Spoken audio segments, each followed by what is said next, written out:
সেবার নামে রক্তদান শিবির থেকে সংগ্রহ করা রক্ত পাচার হয়ে যেত ভিন রাজ্যে। সেই পাচার চক্রের পর্দাফাঁস করেছিল জি24 ঘন্টা। এরপরই তদন্তে নামে রাজ্য স্বাস্থ্য দফতর। প্রকাশ্যে আসে বেশ কয়েকটি ব্লাড ব্যাংকের নাম। এবার এই চক্রে আরও বড় পদক্ষেপ স্বাস্থ্য ভবনে।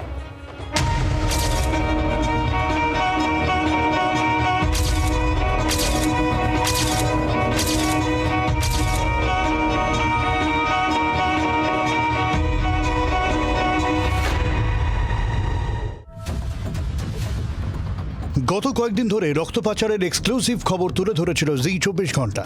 তারপরেই নড়ে চড়ে বসেছিল রাজ্য স্বাস্থ্য দপ্তর। বেশ কয়েকটা বেসরকারি ব্লাড ব্যাংকে চলে অভিযান। 11টা ব্লাড ব্যাংকে রক্তদান শিবির করার ওপর নিষেধাজ্ঞা জারি করা হয়। এবার আরও বড় পদক্ষেপ। রক্ত সংগ্রহ এবং রক্তের উপাদান সংরক্ষণ, প্রক্রিয়াকরণ ও বিতরণে একাধিক গুরুতর অনিয়মের অভিযোগ উঠেছিল পদ্মপুকুরের হেলথ পয়েন্ট ব্লাড সেন্টারের বিরুদ্ধে। এবার তাদের সমস্ত কাজ অবিলম্বে বন্ধের নির্দেশ দেওয়া হলো।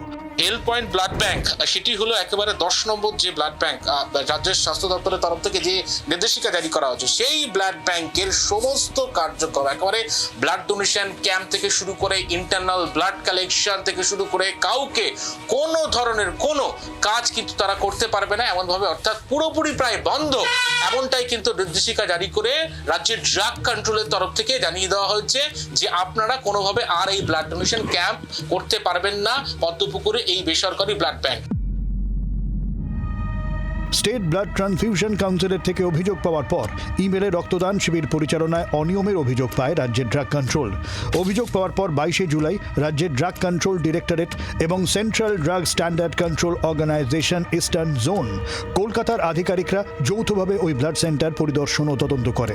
তদন্তে উঠে এসেছে রক্ত এবং প্লাজমা সংগ্রহ, সংরক্ষণ এবং তা প্রক্রিয়াকরণ এবং রক্ত দেওয়ার ক্ষেত্রে একাধিক গুরুতর ত্রুটি ও বিধিভঙ্গের প্রমাণ মিলেছে বলে রিপোর্টে উল্লেখ করা হয়েছে। কেন্দ্র রাজ্যের ড্রাগ কন্ট্রোলের পর্যবেক্ষণ এই অনিয়মগুলো রক্তের উপাদানের গুণমান, নিরাপত্তা এবং কার্যকারিতার ওপর মারাত্মক প্রভাব ফেলতে পারে, যা জনস্বাস্থ্যের জন্য উদ্বেগজনক। এই পরিস্থিতিতে ড্রাগস অ্যান্ড কসমেটিক্স অ্যাক্ট 1940 এবং সংশ্লিষ্ট বিধির আওতায় প্রদত্ত ক্ষমতা বলে রাজ্যের স্টেট লাইসেন্সিং অথরিটি সংশ্লিষ্ট ব্লাড সেন্টারের লাইসেন্স, রক্ত সংগ্রহ, সংরক্ষণ, প্রক্রিয়াকরণ ও বিতরণ সংক্রান্ত সমস্ত কার্যক্রম অবিলম্বে বন্ধ রাখার নির্দেশ জারি করেছে। অয়ন শর্মার রিপোর্ট, জি24 ঘন্টা। বাংলার আওয়াজ, বাঙালির আবেগ, জি24 ঘন্টা।